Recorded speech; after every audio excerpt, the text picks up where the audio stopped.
Bernard, je tu niečo, čo nevieš. Už raz som Alice podviedol. Ty?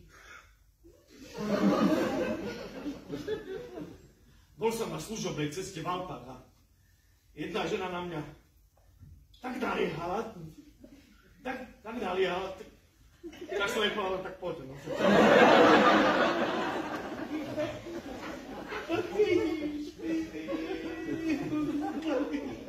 A čo sa stalo, keď sa to nikto nedozvedel? Ja som sa priznal, Alice. Čo si urobil? Ty si debil, to si prečo urobil? Zle som sa cítil. Ujo sa zle cítil. Po výčitky svedomia, ty si grbnutý.